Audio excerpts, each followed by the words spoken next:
Texas just added a big-time weapon on offense. What are the Longhorns getting with new wide receiver Emmett Mosley V?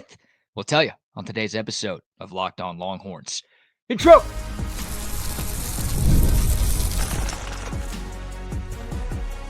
You are Locked On Longhorns, your daily podcast on the Texas Longhorns. Part of the Locked On Podcast Network, your team every day.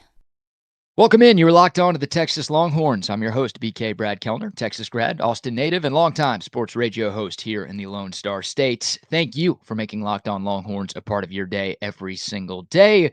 We're free and available wherever you get your podcasts and on YouTube as well. Please like, subscribe, leave a comment, and tell your Longhorn friends about Locked On, your team every day. Today's episode is brought to you by Game Time. Download the Game Time app, create an account, and use code LOCKEDONCOLLEGE for $20 off your first purchase. The news from yesterday afternoon, the Texas Longhorns have themselves a new wide receiver. For most teams, the transfer portal doesn't open until tomorrow. For one team, the portal has been open for a few weeks. That one team is Stanford because the Cardinal just fired their head coach back on March 25th. So any Stanford player can enter the portal right now. You get 30 days after your coach leaves to decide to transfer. And that rule has come in clutch for Texas as the Longhorns have added Stanford wide receiver Emmett Mosley V. Do a little screen share here to give you a little visual description of what Texas is getting with their new pass catcher. Emmett Mosley, only 1 year in Palo Alto for the Stanford Cardinal, but he made the most of it. 48 catches, 525 yards, and 6 touchdowns as a true freshman in 2024. The most receiving yards by a Stanford freshman since 2006. Had 6 touchdowns. Again, that tied for the Cardinal team lead this past year. 6'2", 195 to 200 pounds, depending on what website you look at. California kid, wasn't super highly touted coming out of high school. Only the 77th ranked wide receiver in the class of 2024. But again, put up very solid numbers in a power conference. Yeah, Stanford in the ACC. It's still going to take some time to get used to. But Emmett Mosley did all of that for Stanford in the ACC this past season. And also, he was a track star in high school, ran a 10.7 100 back in his high school days. So now we kind of compare Emmett Mosley to what Texas is bringing back in its receiver room for 2025. The 48 catches that Mosley had is more than any returning Texas receiver. The 525 receiving yards that Mosley had, more than any returning Texas wide receiver. DeAndre Moore, who's obviously back in 2025, he had 7 receiving touchdowns last year. That's 1 more than Mosley had. But we've spent a lot of time on this channel talking about Texas needing to go get more established wide receivers and guys who have already done great things at the college level. Well, Emmett Mosley, in only 1 year of college football, was very impressive and put up some really, really good numbers, especially towards the end of the 2024 season. If you're looking for some highlights to watch from Mosley, go check out what he did against Louisville in Stanford's 38-35 win back on November 16th. How about 13 catches, 168 yards, and 3 touchdowns in that 3-point Cardinal victory. Mosley also had a touchdown in each of the final 2 games of the year. He really started to figure it out at the end of the season. Not that the first, 8, 9 games were bad by any stretch, but his last 3 games, the production absolutely took off. And again, those numbers highlighted by what he did in that win over Louisville. So now Texas has 3 wide receivers with some college experience. It's DeAndre Moore, it's Ryan Wingo, and it's Emmett Golden V. Everybody else has yet to catch a ball in college football. Now, I'm excited about what some of these freshmen and redshirt freshmen are going to bring to the table. But again, this was a big portal need for Texas. And I think it may still be a portal need for Texas as the window officially opens for everybody tomorrow. And we'll talk more about who Texas could be going after here in a few minutes. But 2 wide receivers with collegiate production was not going to be enough when you've got the defending national champions on the road on your schedule and you've got a trip to Athens, Georgia on the schedule. And oh, by the way, you've got to deal with another SEC slate.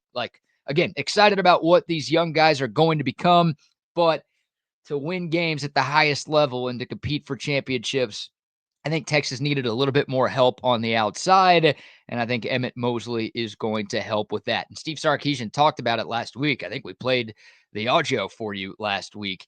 He said, quote, "Our numbers are down at receiver right now from a scholarship standpoint. So it's not a secret. We'll look into the portal, but I don't want to take a guy that's just a number. If you're going to go into the portal, can he help that room play at an even higher level?" End quote. So Sark, again, was pretty open a few days ago talking about Texas being in the market for a transfer portal receiver. But he also said that, hey, we're not just going to go get a guy. Like, we've got plenty of bodies here. We just need somebody who's actually going to help our room and actually going to help our team win football games this fall. And, well, I don't think Texas would have offered Emmett Mosley V if they didn't feel like he could do both of those things. So what are the Longhorns getting with Mosley? One of his former Stanford teammates spoke with Horns 24/7 yesterday and said, quotes, "He's a really good yards after catch player with really good hands, and he makes a lot of great catches in traffic. I saw that both in practice and in games. I'm really excited to see his development at Texas. He's a great teammate, always smiling and laughing, and also a guy who just comes to work every day," end quote.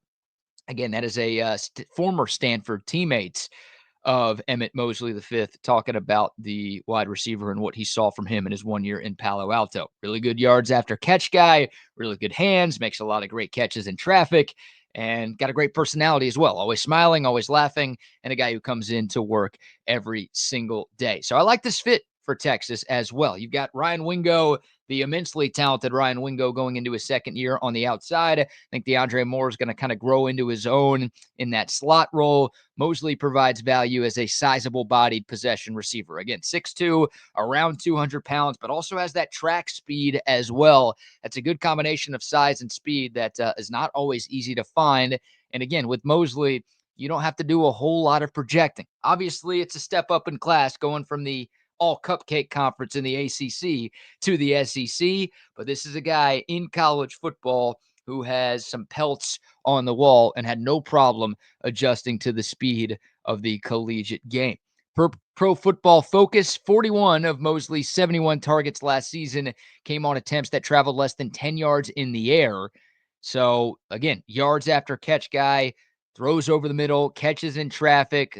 I think he's going to fill a role similar to what Ryan Wingo did for this team last year, where it's, hey, we just got to find a way to get this guy the ball in space, close to the line of scrimmage, let him make some plays with his legs after the catch.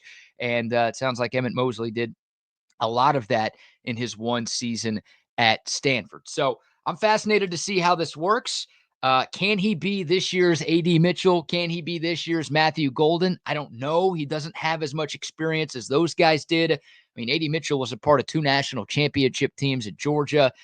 Matthew Golden had played multiple seasons at the University of Houston before coming to Texas. So both of those guys a little bit older, a little bit more experienced, and honestly had played in better conferences at their previous stops. So I don't know if it's fair to project Mosley to be that guy this coming season. But one thing to like about Emmett Mosley that's different than both A.D. Mitchell and Matthew Golden is he's got to be here for at least 2 seasons.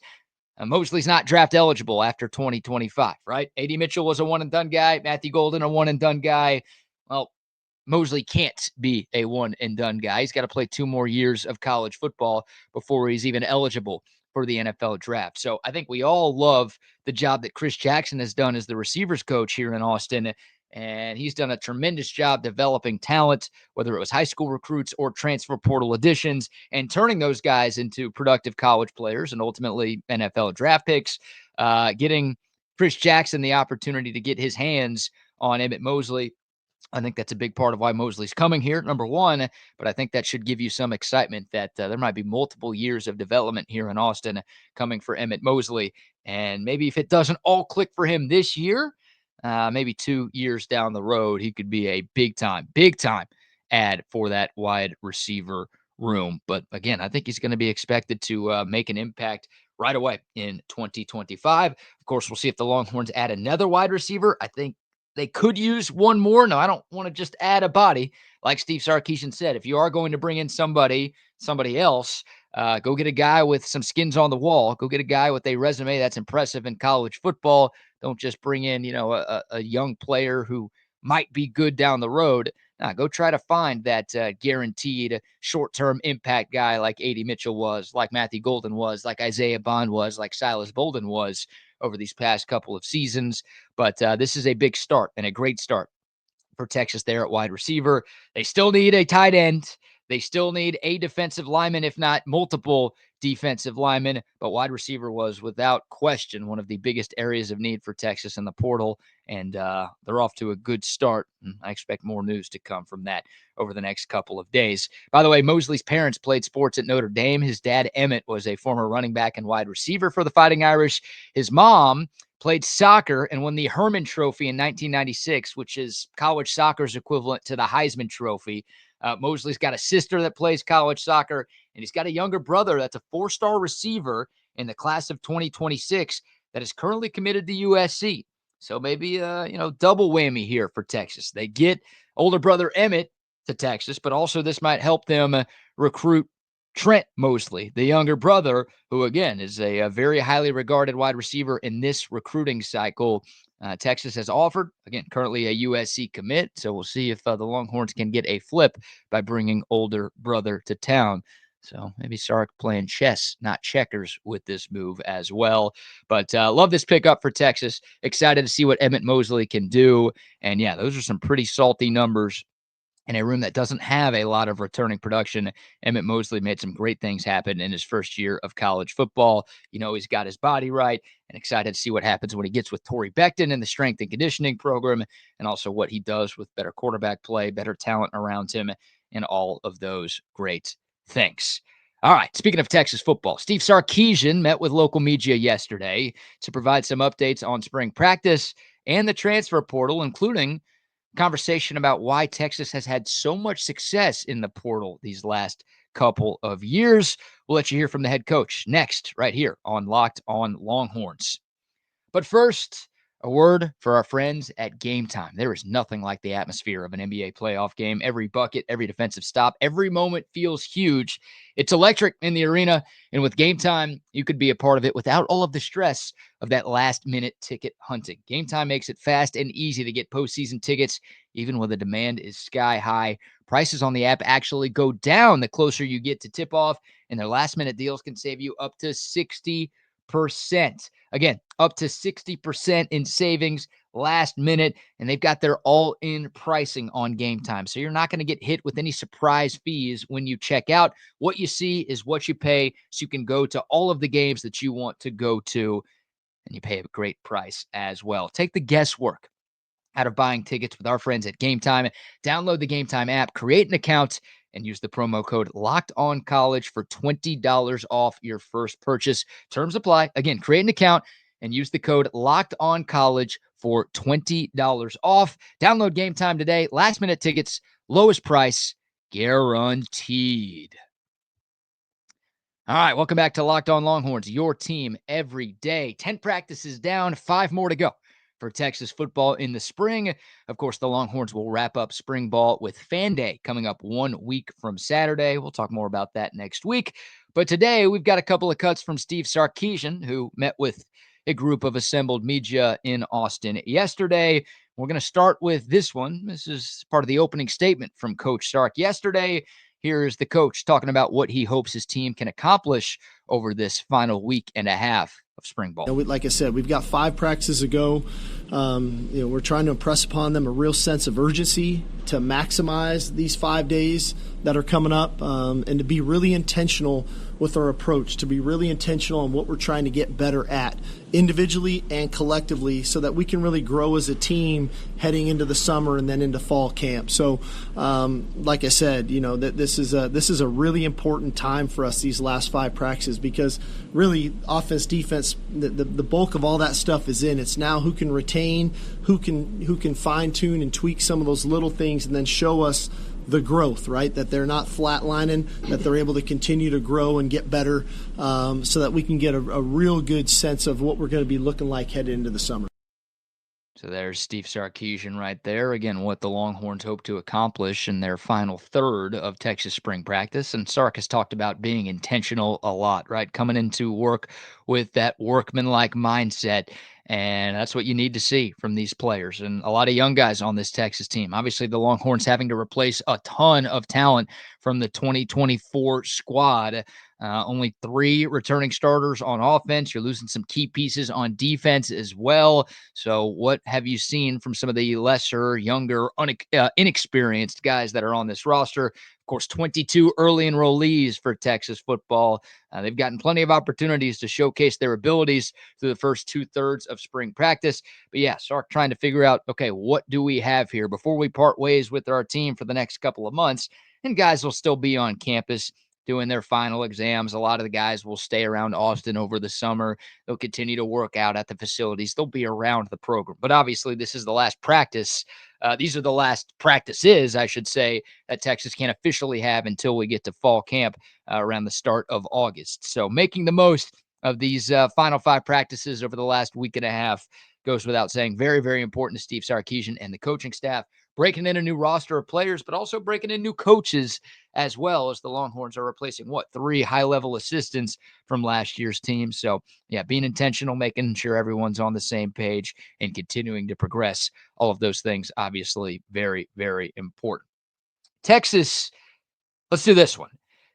We talked about Texas adding a wide receiver in the first segment, and the Longhorns have done a great job adding talent from the portal in the past couple of off seasons, but they've also done a great job of retaining top talent. There's no Nico Iamaleava situations here. Like, Texas has lost some guys to the portal. Everybody has, but it feels like the Longhorns have been able to keep just about everyone that they've truly wanted to keep. They haven't lost starters. They haven't lost impact players. They really haven't lost any key contributors to the portal over the last few years. So why has that been the case? Steve Sarkisian was asked, well, how do you guys keep your players out of the portal? It's a lot easier now than it was early on. Now it's, we had 11 draft picks a year ago. We sent 14 guys to the combine this year. We'll see how many get drafted next week. And that it's not the product that you are today. It's the finished product of where you end up being. And I think when they can see images like themselves grow and have more and more success, it's a lot easier to trust that process. Early on, man, it was kind of selling vapor to them that wasn't even existing yet. And now I think them seeing the growth, I think even for a young tackle to see Christian Jones, from where he was when we got here to where he was when he ended, to watch the development of a Kelvin, a Cam Williams, to watch Jake Majors perform and work through. So different positions, obviously Arch watching Quinn, the running backs watching the running backs that have come through here now for about the last 3 drafts or so. So I think it's across the board. Clearly the defensive linemen, it's been kind of 2 a year now, every year, and so it's easy for them to see of what it looks like.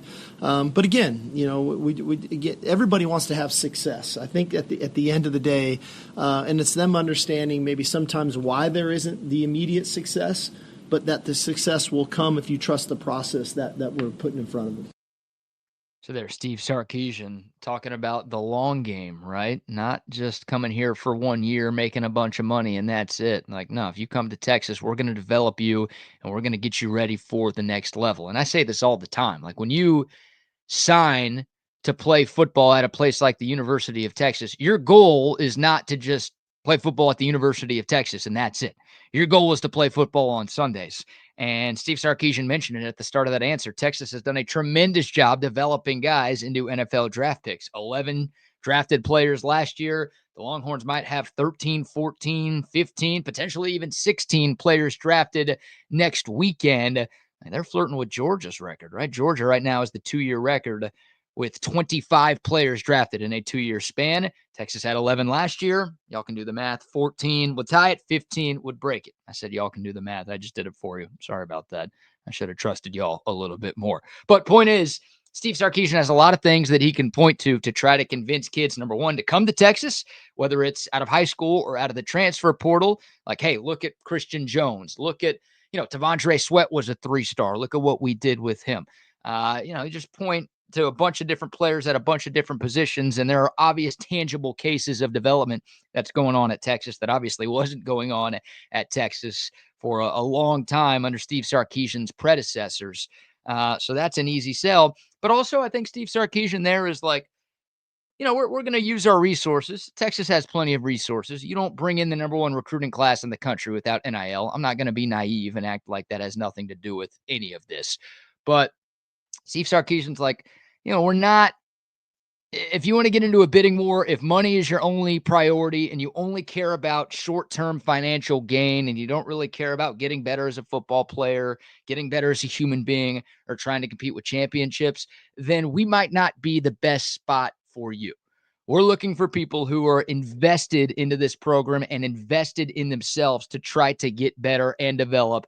And if you just trust us, we are going to get you where you need to be. I think Steve Sarkisian was kind of insinuating that in his answer. And again, that has obviously worked because the Longhorns have brought in a ton of talent. They're the only team in college football that has made it to the playoff in back-to-back seasons. So plenty of good selling points. It was tough in Sark's first year. Texas had just fired a couple of coaches in the span of like 7 years. And of course, Sark went 5-7 in his first season.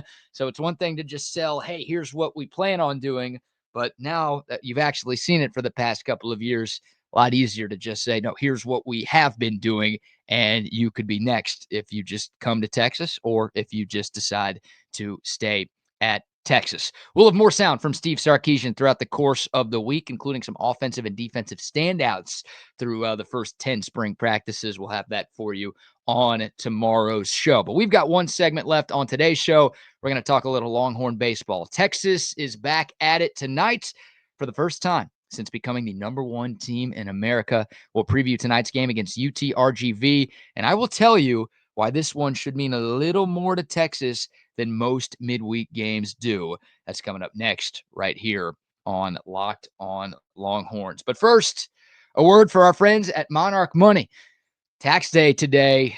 Oh, man. You ever check your bank account and wonder where'd all my money go? Maybe you're paying the tax man on top of all of the dining out and the online shopping and the game tickets and the entertainment. It adds up, and it's easy to lose track of your spending. That's where Monarch Money comes in. They are your personal CFO, giving you full visibility and control over your finances. This isn't just a budgeting app. Monarch Money is a complete financial command center. So you can track all of your investments, all of your accounts, all of your spending, all in one place. So you can stop just managing your money and start actually building wealth. It's super convenient. Instead of using 4, 5, 6 apps to try to keep track of everything, Monarch Money consolidates it all into one spot so you can track everything you're doing and even plan long-term goals as well. Take control of your finances with Monarch Money. Use code LOCKEDONCollege over at monarchmoney.com, and you're going to get 50% off your first year. Again, monarchmoney.com. That is the website. The promo code is LOCKEDONCollege, and you're going to get 50% off your first year with Monarch Money.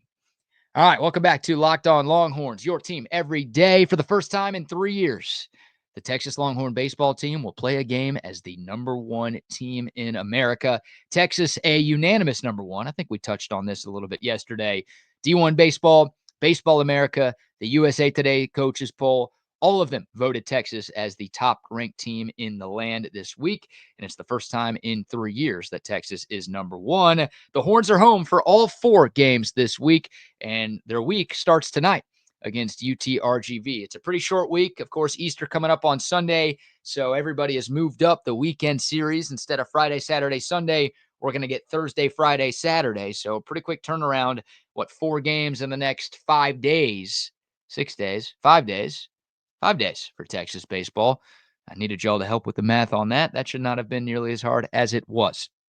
Texas and UT Rio Grande Valley. And you might say, well, why does this game matter, BK? Why should I listen to what you have to say about this? Why are you dedicating a whole segment on this game? Well, Texas is 54-7 all-time against UTRGV. They are 45-2 at home all-time against UTRGV. The Horns have won 48 of the last 49 against the Vaqueros. And you're probably wondering even louder, why are we talking about this game? Well, the one that they lost, again, the Horns have won 48 of the last 49 against the Vaqueros from the Valley. The one that they lost was last year, and that's why this is a revenge game for Texas baseball. UTRGV came into Austin last April. Matter of fact, on April 16th. Today's April 15th. So almost a year ago to the day, UTRGV came to the dish and whooped Texas by a final score of 17-9. That loss snapped a 48-game win streak that the Horns had against the Vaqueros, and that was RGV's first win in the ATX since 1968. And that might have been the final nail in the coffin for David Pierce. Well, I shouldn't say that because he did get to coach the rest of the year. And maybe if Texas made an incredible run to Omaha, David Pierce would still be coaching at Texas. But that was a brutal loss and just a telltale sign of how far the program was falling under David Pierce's tutelage. And remember, David Pierce was not only the head coach last year, but he was also the pitching coach last year. And in that game that lost to RGV, Texas had 11 walks, and they also hit 9 batters. They walked 11 guys. They hit 9 more. About 20 free passes given out by Texas in this game last year. They gave up 17 runs on 11 hits. It was a unmitigated disaster for the Texas pitching staff. And again, a sign of the times that, oh my God, this thing is just falling apart right now, and we might have to make a change. We might wait till the end of the year, but you're losing. You're getting whooped at home by RGV. And Texas was down 15-1 at one point in the game before making it, I guess, a little more respectable at 17-9. But yeah, Texas got punked in their own ballpark against a team that hadn't beaten them in more than 4 decades. I don't know if it was the final nail in the coffin, but y'all know that Chris Del Conte's phone was blowing up after that one. And hell, he might have started the search for David Pierce's replacement like that night after that game went final. Hell, maybe he didn't wait for that game to go final. Maybe after the 10th or 11th walk, he's like, we got to look into making a change here. And boy, how much can change over the span of 1 year. Texas fell to 22-16 with that loss last year. The Longhorns are now 29-5, and they're the number 1 team in America, and they're in first place in the toughest conference in the sport. So it's a revenge game for Texas. A lot of new faces on this Longhorns team, of course, but Jalen Flores, Will Gasparino, Kimball Schuessler, Tommy Farmer, Casey Borba, just to name a few, all of those guys were a part of that A-whooping that Texas took at home to UTRGV about 364 days ago. A lot has changed, but those guys should have revenge on their mind after just that embarrassing debacle against this same team a year ago. UTRGV is having a good year. They're 25-10. They're 16-5 in the Southland Conference. They did beat a good Dallas Baptist team early on. They also beat the University of Houston early on. They're not bad at all, but Texas is a hell of a lot better. And the Longhorns, again, should be looking to get back at this squad after the embarrassing performance last season. Man, what a difference a year can make. By the way, Auburn, number 7, Auburn comes to town on Thursday.